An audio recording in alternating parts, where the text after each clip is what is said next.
Welcome to the Recovering Perfectionist Podcast, where I empower you to develop sustainable habits, challenge society, and take messy action.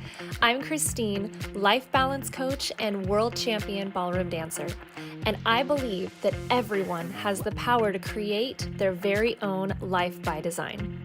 The Recovering Perfectionist Podcast was created with a mission to encourage a life of abundance by finding peace and acceptance in our own imperfections and developing healthy self-love through sustainable habits and manifestation.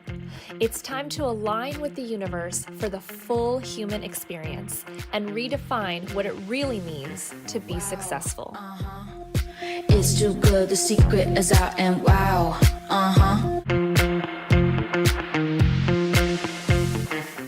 Welcome back to another episode of the Recovering Perfectionist Podcast. I am so excited I'm always so excited to talk to my guests, but this is someone that I've known from my industry that I'm just so excited to share more of a different perspective of what we've been through in this industry. This is Natalie Crandall, and she's a professional dancer, a fitness instructor, and a new Kinergy guide, which is so exciting. I can't wait for you guys to hear her journey. Natalie, thank you for being here. Thank you for having me. I'm so excited. This is so great that you created this platform for yourself. Thank you. It's really awesome. It's been a real, as my audience knows, it's been a nice release to be really transparent. And like I said, coming from, the industry that we've been in, it's just, we don't talk very openly about some struggles that we go through, except maybe among competitors, in the deep, dark, corners of the world. And it's just really nice to be able to share how it's affecting kind of us on our growth, but also like how it's helped us. Because also I don't want to dog on the industry. The industry gave me so much, as I'm sure you as well. Really?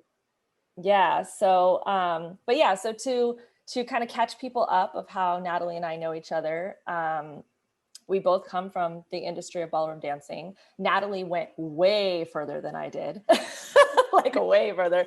I got to a point where I was competing pro-am. I won titles there and did all of my things. And then I, did dance pro with some students, but Natalie went pro, got herself an amazing partner.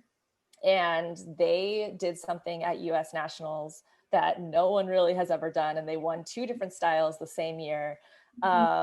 She was just like on fire. When you saw this girl on the floor, she's still on fire, but just in different avenues now. And we kind of knew of each other. I was a big fan of hers. We were just chatting at after parties and talking and whatever. And we had connected through my dad a little bit. And then you did your big thing at US Nationals. When was that? 2019, 18? I think it was 2018. Yeah. 18. And then all of a sudden, like, we didn't quite see you very much on the floor. And I was like, that's weird. Like, where's Natalie? She should be in this final.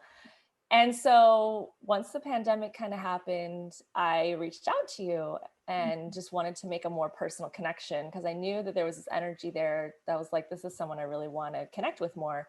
And not seeing you, I was like, that's really interesting, because in our industry, when someone does something like that, that's like lighting a fire. Like, let's go. This is your career is set, And all of a sudden, like, we chatted, and I was going through something. That's why I reached out to you. And you kind of were sharing your personal growth and what happened after that happened, and how you were feeling. So if we can just kind of maybe start there, I think that would be a good place to kind of start the journey, if you're okay with that. Yeah, for sure. Yeah, I definitely, this is so great to connect in this way, because I felt the same, like just getting to know each other, and especially in that whirlwind of competing all the time, and you're just traveling and all these things, to see like a nice, familiar, friendly face is always nice. Yes. And so I had started competing when I was 6 years old. I started as pro-am. So I started dancing with my professional teacher and as an amateur at 6 years old, and just kept going until I was 23. And that's when I started dancing professional. So I had already had like, I'm not good at math. I think it's 17 years, 17 Yeah. amateur. Lot, I count 8. That's good. 5, 6, 7, 8. Otherwise, other math. That's it. Exactly. That's what we're good at. I tell my husband that all the time. 5, 6, 7. He goes, "You guys don't even start on 1." I was like, "No, 5, 6, 7, 8." Exactly. That's awesome. So yeah, so it was 17 years of dancing amateur. And then I turned pro, and I ended up having just, in my opinion, was like a Cinderella story, like fairy tale. I had a partner who was only 15 minutes, up north, like in a different city. And so luckily we were in the same state. We're pretty close to each other. We both wanted to do the same thing. We had the same like ideas about everything. It just all kind of connected in that way.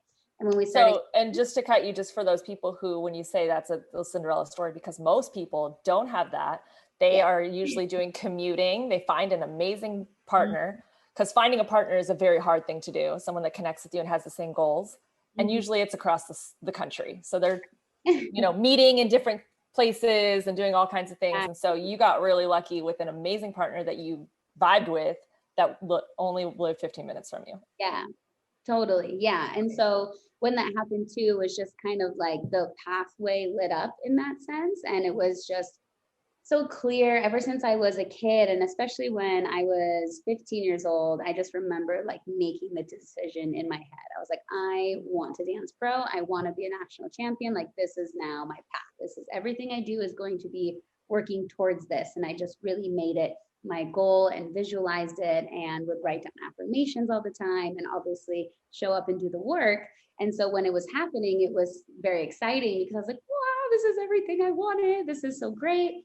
And we did really well. We were doing really well in Rising Star. And so that's the level right before pro and open pro, I should say.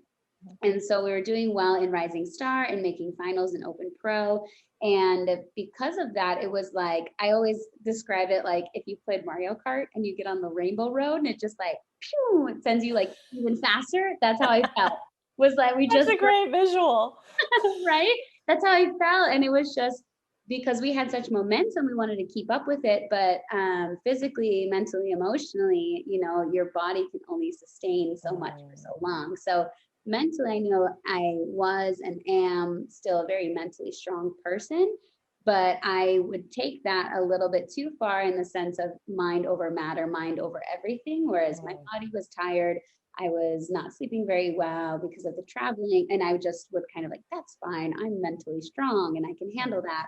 So that was kind of like creeping up in the background, I would say, as we were on this momentum and this just like amazing path that was laid out in front of us to compete.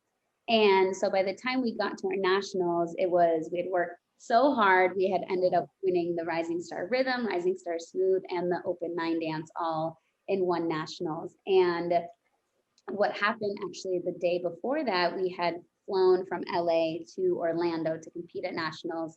And we had competed on Sunday night. And right after our final, I had my makeup on and everything, grabbed our suitcases, flew to Orlando because my partner needed to dance with a student the next day. And while we were flying, I ended up having to go. We landed, our connection was in Houston.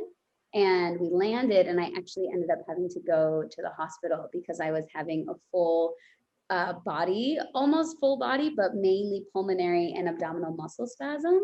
Oh my gosh. So as we landed in Houston, I remember it was just like I was having cramps and I just was feeling really like not good. And every time I was trying to breathe, it was like almost like a boa constrictor, like it just kept getting tighter, tighter, and I was taking smaller breaths. And so when we landed, I told my partner, I was like, I can't breathe really. Like, I know I'm talking to you, but it's really hard. And I said, my body just like a panic attack almost. Yeah. It's like a panic attack, but then my muscles were cramping too. So it was like really felt out of control. So we went to the hospital. They ran all these tests and I was in the ER, and basically they gave me a muscle relaxer and fluids, and I totally relaxed and I had was fine. And so the doctor was saying, because of the way that we were competing and traveling and just constantly on the go, he said, you weren't giving your body any time to rest. You went from competing all night long to hopping on a plane and going up however high in the air. And he's like, your body just the altitude. Yeah. Like it's Wow. not sustainable. So he told us, he's like, just rest for a few days. Meanwhile, we have our nationals the next day. Yeah, that's not happening. Okay, yes, doctor, I'll rest. And then I went, and luckily we still, did great. I was healthy for that day. We won. Oh And yeah. and then it was just really it was such a paradox because emotionally and mentally, I was like, wow, we did it. Like we did something that we set our minds to, something I set my mind to when I was 15, and it's happening, and it happened, and you're just so elated in your mind, but physically I was just like defeated. I was physically sick. I was very underweight for my weight, and just like not sleeping. And so in a way it was like, you have, talk about blood, sweat, and tears, you have this like full bliss moment of just like achieving something so big, but at the same time feeling all of the things that suffered from that. Was my body being physically unwell, just having insomnia, having stress. And it was just like a big wake up call for me of like, this is great and this is good, but right now this is not sustainable. You can't sustain this kind of work. And so I think after nationals, that's what it just really hit me in that way of like, okay, Natalie, take a breath, take a deep breath. Let's pause for a moment. I had been just going since I was 6 years old and not really stopping to think about my well-being or to really just take into account, like be present with anything. And I just felt like I was just on this mission, go, go, go, go, go. And then I reached my Everest, my echelon. And then it was like, that's when everything hit me of like, But I want to stop you for a minute when you say I was never really thinking about my well-being. And that I think is where the problem starts, is because is it our job to think about our well-being? We're never taught to think about our well-being. That's, I think, where the issue starts. It's like where people are saying that in finances. Well, nobody ever taught me, gave me a financial education. So how am I supposed to know? And it's not that I'm putting blame on other people. It's more like, how are we supposed to know that this isn't the path? Like you said, you've been going from 6 to, for so many years.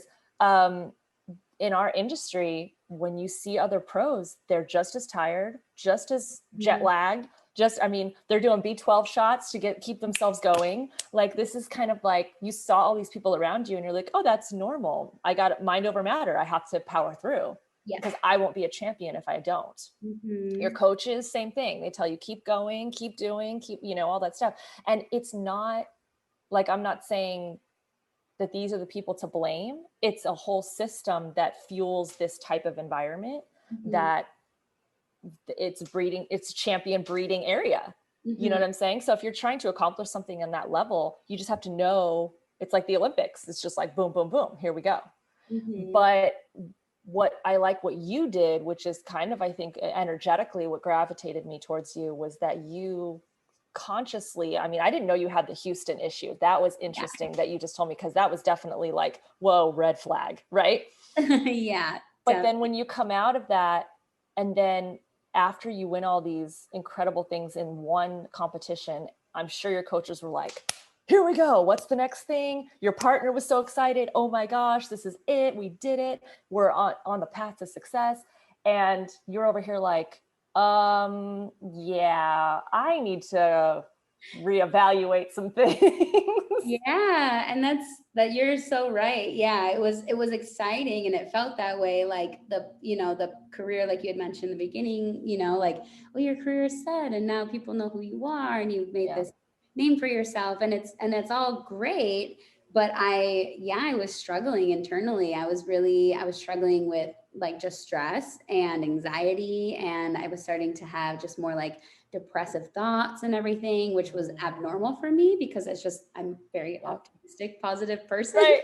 And so it was just I knew that I needed to help myself. And I was like, I can be looking okay from the outside, but internally there's a lot going on. I need to get my health in check. I need to figure out my sleeping schedule. I need to probably talk with a therapist, which is something that I ended up doing too, because it's a lot of pressure too. If you go that quickly, like we did, and to go from a pro-am student, so an amateur, into a professional, and then to have that kind of career, it was almost as if like I had no time to adjust. It was just like, and here you go. And here's the top. And it was just very like shocking for me too, to like mentally wrap myself around that. I wouldn't say that I felt then how I feel now as a professional, just like comfortable and feeling confident in what I know and confident as an instructor and a teacher and a coach.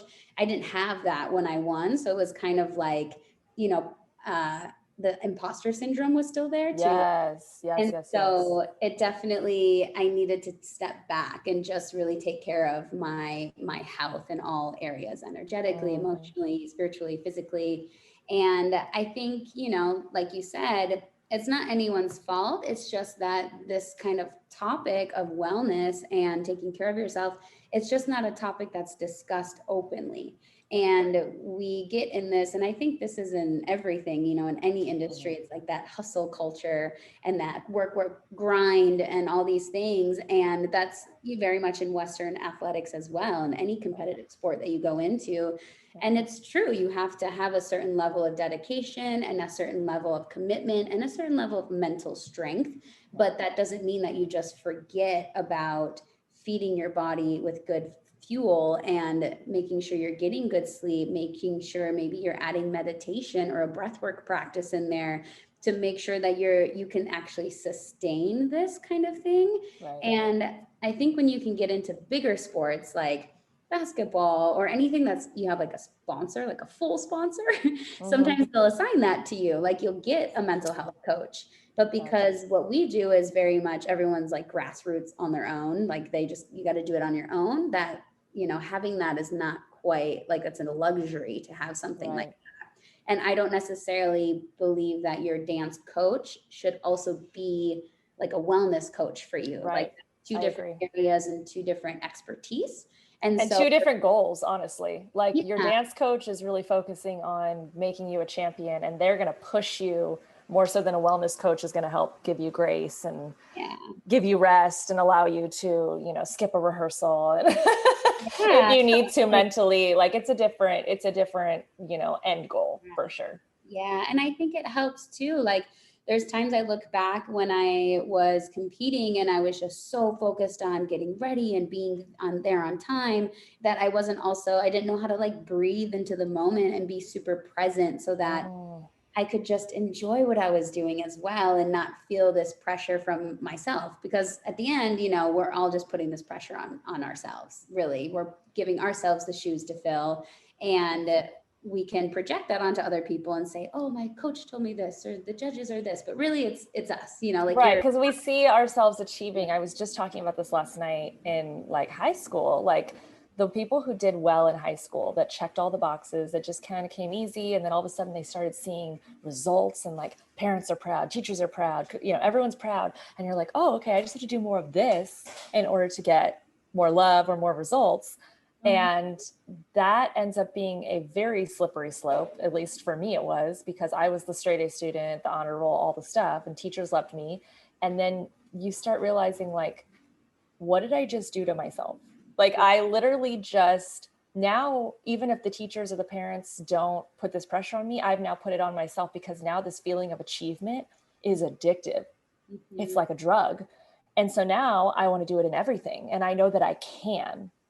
You know, and so versus, you know, like my brother wasn't maybe the best student in school, but he's much more grounded as an adult. Yeah. You know what I mean? Like, and I've seen some people, I was talking to someone last night, he said, yeah, I wasn't the best student either. And then you talk to him and he's just got this like even keel about him that just, he doesn't have, but he's also both my brother and this other person are very successful now. Yeah. You know, and so it's just a different way to get there. But also making sure that you don't put the pressure on yourself in that moment to feel like you have to achieve. They've done a lot of failing and so have I, but I almost like get more mad at myself than my brother does, you know? Yeah, definitely. Yeah. And I think if you grew up in that atmosphere, if you grow up in any competitive sport in that way, it definitely just breeds your mind in a different way. And that's a hard pattern to not break, but a pattern to make sustainable and fulfilling for yourself. And I feel like I feel similar, like anything I do, I'm like, I need to be the best at it. And that's just my internal dialogue that I've like really come to terms with, and like, know when that's happening now in my head, of like when that perfectionist side is coming, when that competitor is coming, and then learning now to recognize it, label it, like, okay, I see you, I hear you, like that part, it's usually your ego that's telling I you was that. just gonna say, it's the ego. We give it a name, we put it Yeah, aside. You're exactly. not serving me right now. And it's great because, and I'm thankful for my ego too, because it got me to this place, and it was Right. just my journey was supposed to be in this way. And I learned to, listen to that part of myself and say, like, thank you, but you're not welcome right now. I'm trying to do something for fun, or I'm just trying to explore something. And when I do want that ego to come in, then I can invite it in and be like, okay, give me that fire, give me that push, give me that like attention to detail that I need, but I don't need it constantly all the time. And I think when we're in a competitive atmosphere, and I find this with a lot of competitors, is just, it's really hard to separate everything when you go to practice and then you compete, and then everything else in your day that you're doing doesn't have to be in the same way. You can like put that in one area and make that your focus and your career and your competition. But then all the other areas of your life, you need to have a release from that. You need to have that balance. Otherwise, you'll drive yourself insane. And I think there's a lot of people that struggle with anxiety and stress and depression sometimes, and just not knowing how to balance any of that, that they feel they never get to really enjoy the moment of like enjoying being on the floor, because that time goes by super fast too. Like it's only a few Well, that's the minutes. thing, being present. Yeah, it's very, I mean, not even just we're watching like Olympic trials right now with Simone Biles. I mean, like I feel like when you hear her talk and how she's able to be so critical thinking and conscious in that moment, I hope that she's being present because she's like making history right now. But I feel like you're right. Like in that moment, a lot of can be happening. You could be going through anxiety, you could be stressed, you could be exhausted, you could be overwhelmed, depressed. There's all these things that could be happening. And yes, excitement and joy and all those things too. But a lot of times, those things push us out of the moment so quickly, or we want so badly to place first or achieve or whatever, that you're not even just thinking, oh my gosh, I'm actually doing something I really love. Yeah. Like we forget that that's a thing. Uh-huh.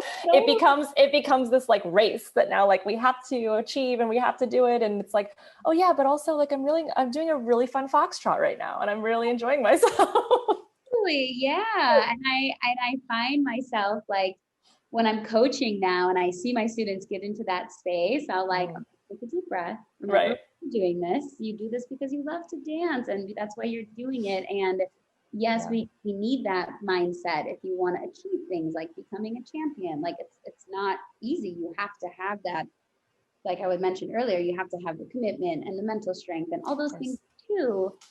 But you can also have that. And I think that's what sometimes people forget, is we can have both. It's a combination.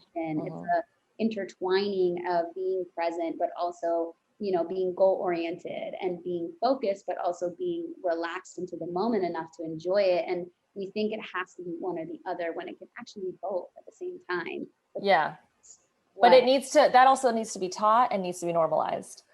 Yeah. Because some people, if you talk to some champions, of the older generation, they're like, no, you just have to go for it. Like if you don't have that, dog eat dog, like I'm going to grab everything that's mine kind of mentality, then it won't happen. And it's like, sometimes you can be that soft and still, get there and not feel like you have to be the front runner all the time and still be the person that's going to just do your thing, So what I want to talk about is like, so you accomplished all these things, you won all these titles in one competition, now that you had right before this like severe panic attack, muscle convulsion type situation. And what was the first thing you did or thought of after this competition was over? Like, how did you move forward? Yeah. Feels like a very paralyzing time. Yes, it was very intense. Yeah. I would say that when I got back home, it was just kind of this it's weird to say this, but it was almost like feeling very empty. Like I had achieved something and it was really great. And then I came home and it was almost like this, like, oh, now what? Now I just keep going at this pace. Like this is going to be really hard and very, like, I got to do something to help me internally. And so first things first, I sought out a therapist and I was like, I need to find some help. I need to find someone to talk to who can like make me feel like I'm not going crazy and that I am having anxiety and there's like a good reason for it. Like, because I got into that mindset of like, I shouldn't be having these thoughts. I shouldn't be feeling this way because I just did something that I wanted to do and checked off that box of my big goals as a kid, like, so it was a very confusing time for me of like, why do I feel this way when I did something I always wanted to do? And so that was the first thing is I went and I sought out a therapist and luckily I had an art therapist, which was great. And she was like, made me feel like a little kid and was like, okay, draw this or paint that. And I was like, yeah, that's awesome. I need to just get back into that creativity mode because that's what led me to dancing in the first place was being a kid and loving to do shows and get dressed up and like finding that like real internal love for dancing again and not that it was something to be produced or like monetized in a way, but like really finding that core value of like, what is it about this that I love so much? Why did I start? And so I did that.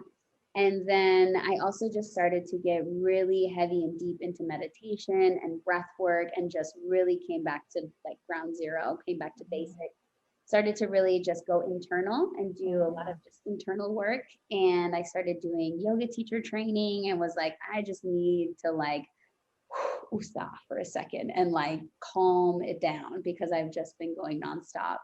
And then it just so happened that Kinergy, Julianne Hough was looking for instructors for her modality Kinergy. And I saw it and I was like, wow, this looks really interesting. And they want movers, they want like, instructors. And it was all about health and wellness. But of course, with it being Julianne, I was like, there's going to be dance involved for sure. And so I sent in my resume for that. And I was still competing. I was still, like dancing, but we weren't dancing as much because more so because of me, because I was physically injured in areas and mentally just needing a break. And so then I actually ended up going to the audition, had this amazing experience doing this modality with Julianne. And I was experiencing dance in a way that I had never experienced it before. Of just there was movement that was choreographed, like you follow someone, but then there's a point where you let yourself just be free and you let yourself move and you let yourself like move in these ways that you don't as a ballroom dancer at least or like a ballerina or someone who does structure and technique. It felt very foreign. I was like, oh, this is not right, this is weird, but I'm gonna go with it. Like this is I'm like just following whatever's happening in the audition. And then after I just had this like deep cathartic like emotional release. I was crying. It was just like oh my God, this is like I forgot about this feeling of this is the feeling of dancing, this is the feeling of like artistry and expression, and mainly expressing yourself. And so at the end of the audition, the first round, it was down to like 20 of us and they only took 10 and I was not one of those 10. And I remember at that point, I was like, oh my God, everything is falling apart. I was like, I'm falling apart. Now I didn't get this audition. Like, I was just like deep down, like just really in the trenches for sure after not getting it. But also realizing in hindsight, I needed to not get that because the universe was just telling me, like, keep doing what you're doing. You don't need to dive into something else right away because that's, like we just talked about, if I dived into it, I would want to go 100% all the way. And the universe was just like making things fall away. Like, that's not time for this right now. It's not time for that. It's just time for you to focus on yourself. And so me and my partner ended up splitting towards the end of that next year. And I think we did nationals one more time. And then after that, we were done. And it was just, it was like a really tough time because I had this idea of my career going in this direction and it just wasn't. And I could have forced it. I could have, kept doing that. But there was something in me that was like, you have to listen to yourself. You have to listen to your body, listen to your heart. And so then come what was it? Like right after quarantine, they reached out again and for Kinergy, and they're like, oh, we're looking for instructors again, but we need you to have this certification and be teaching for this long and have all these things that I was working on during the quarantine and just kind of dove into, which was teaching dance more, teaching yoga, getting more breath work and even deeper into that. And so then the opportunity came again, and I was asked to do the training and was accepted as a guide this time around, which is super exciting and humbling. And it just has really transformed my experience of dance and my experience of dance in a wellness space that is not in a competitive space, and now trying to bridge that gap of how do I help this come together? How do I help competitors see that movement and dancing is also wellness? It's not just to be competed. And then if you don't make it, then you just stop dancing. Like, no, you should always keep dancing and expressing yourself. This is a way to there's another path. Yeah. And I think that's also what our industry teaches too, is like, it just shows one path. And so like, if you don't resonate with that path, or you don't make that path, or, you know, you can't sustain it, it's like, well, now what? Like, how do I continue to do this, but keep dancing, but not do what everyone else is doing? So that, I love that. I'll be your first student. I love what you said about not getting distracted by opportunities, new things and stuff like that, and really focusing on you, because I think that's been, in full transparency, that's been my biggest issue. That it's so easy, like you said, to get, oh, I just need to focus on something else, and I need to start achieving in that. Yes. Right. And, or I just shiny new object, this, I'm good at this, I'll do this. And it is what I've learned through my therapist and lots of other things I've been doing, that it's all taking away from the white space in your life.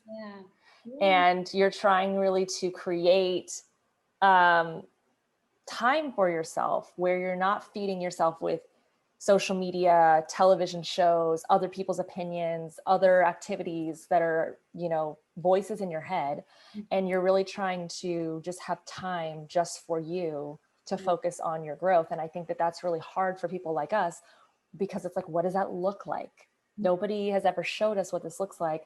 How do we know what the work is?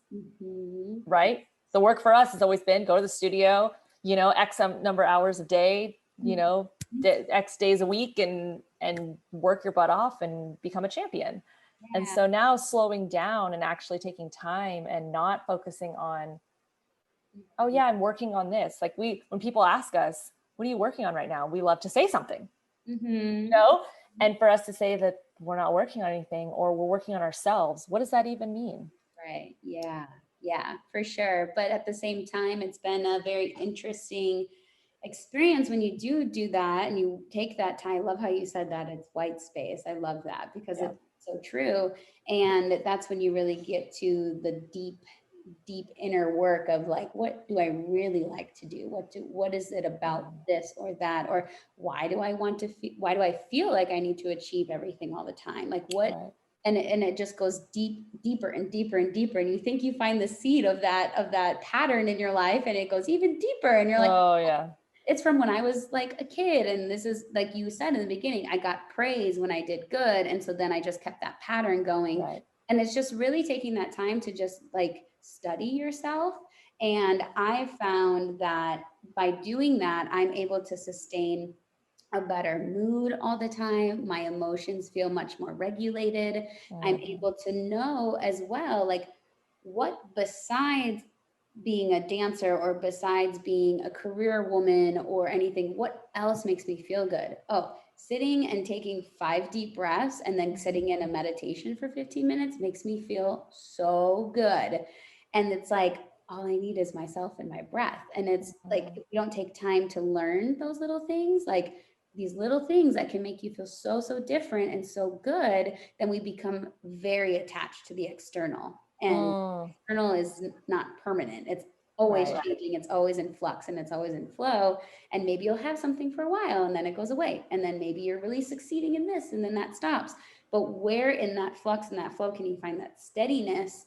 And that for me is going internal. That for me is journaling and meditating and just stretching at the end of the day, you know, and just finding these very small little things that we can do that massively change our energy, that massively change our mindset, and people will notice it, you know, like if you were talking to Natalie post USDC after winning, like very anxiety ridden, depressed Natalie to now, it would be a totally different person.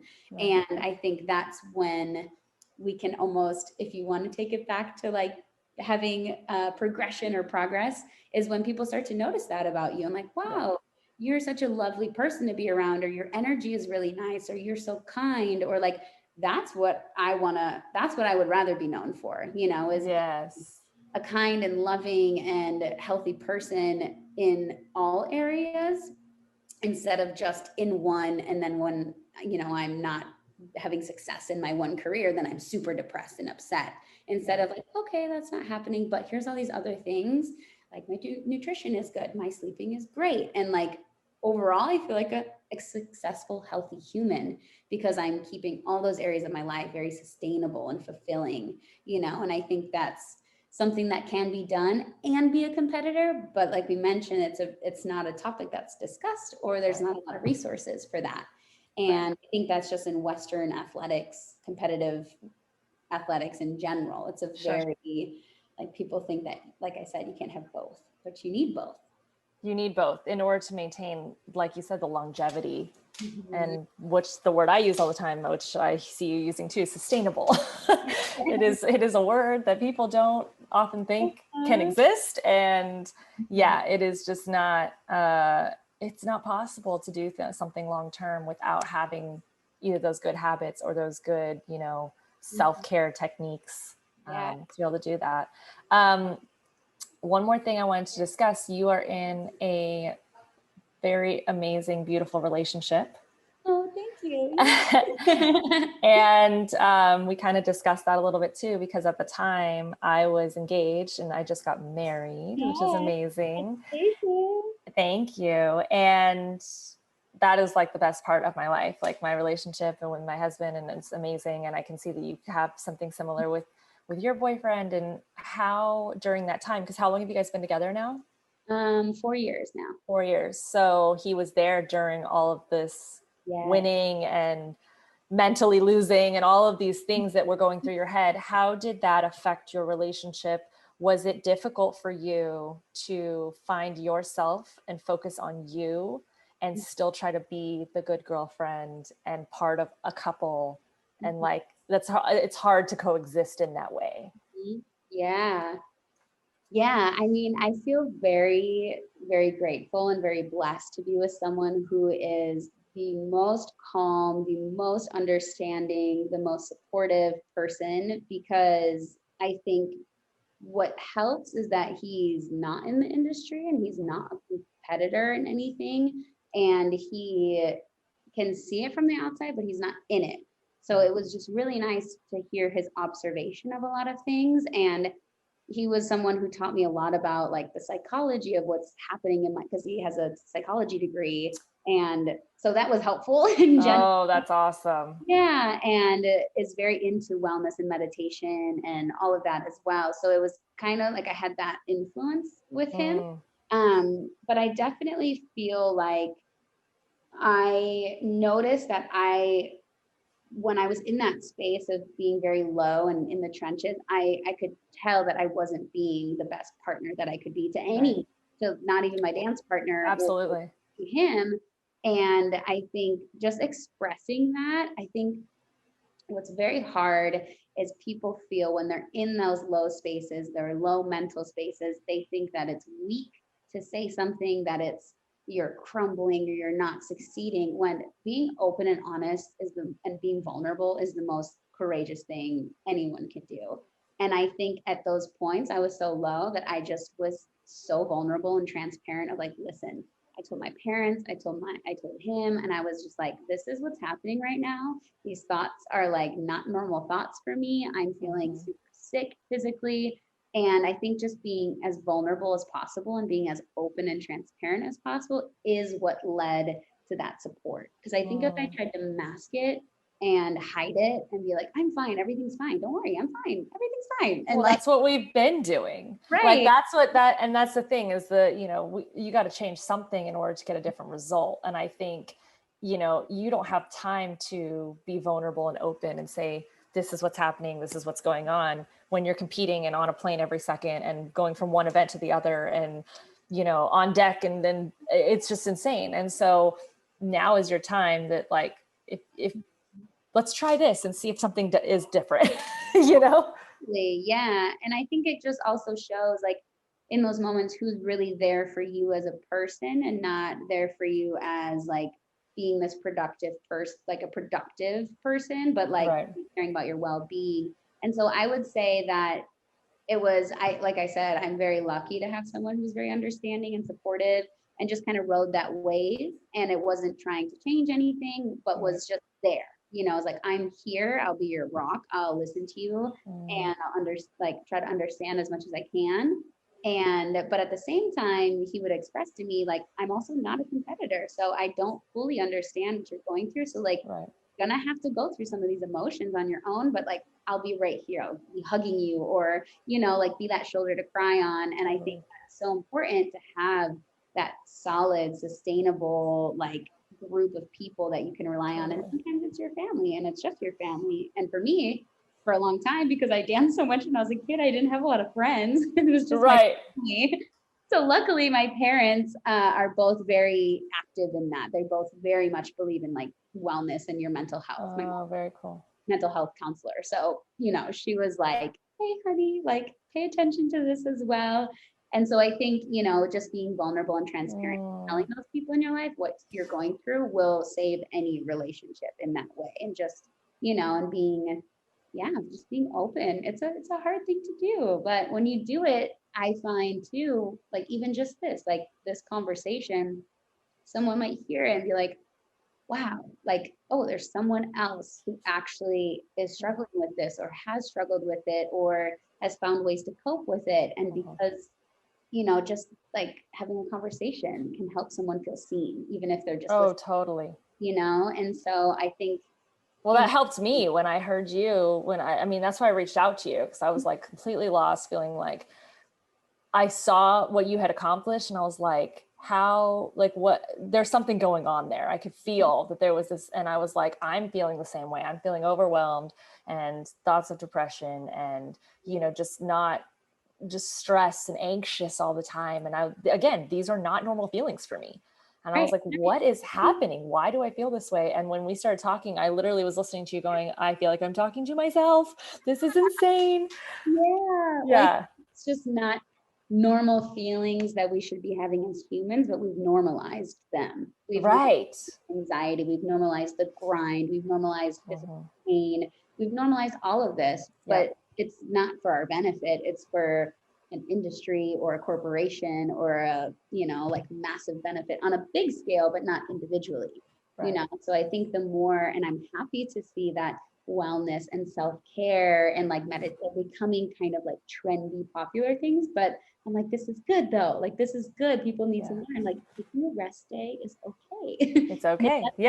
A rest day, that's okay too. Like, maybe you're physically, you can do anything, but mentally you need that break, and that's okay. Like, we're not made to function at this like high functioning level 24/7. Like, we need that break, and we need someone to tell us it's okay to take a break too. Right. Absolutely. This is amazing. I'm so glad that we were able to do this and continue this conversation.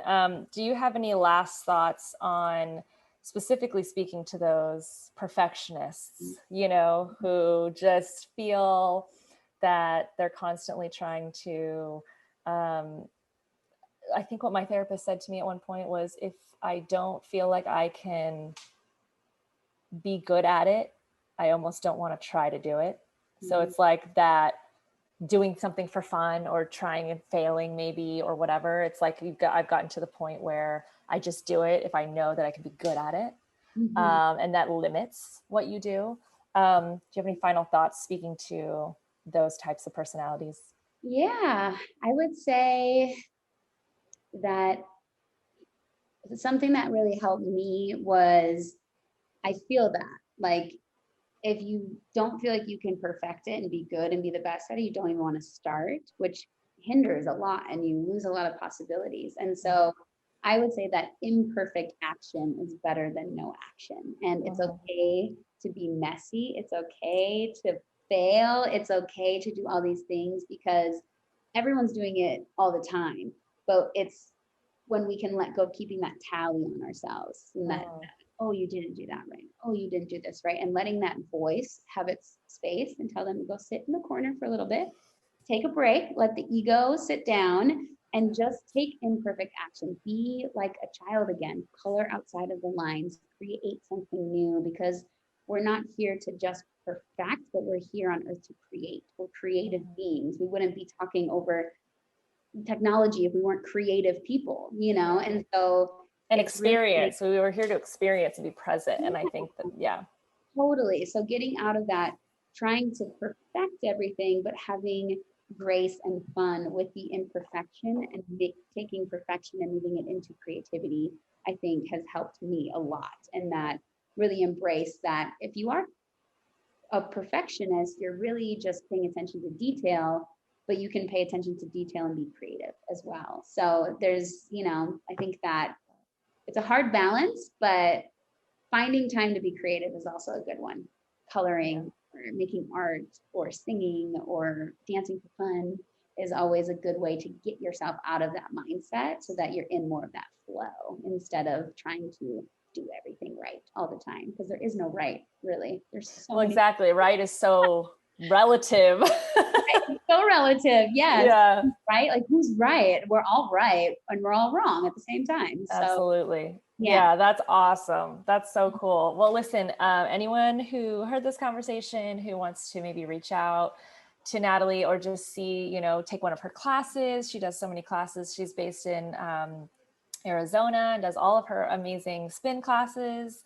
And you can see her on Kinergy, which is amazing. And I'll put all of her links to her social media in the show notes so that you guys can check her out. And give yourself time to be creative. That's the lesson. And be creative. Exactly.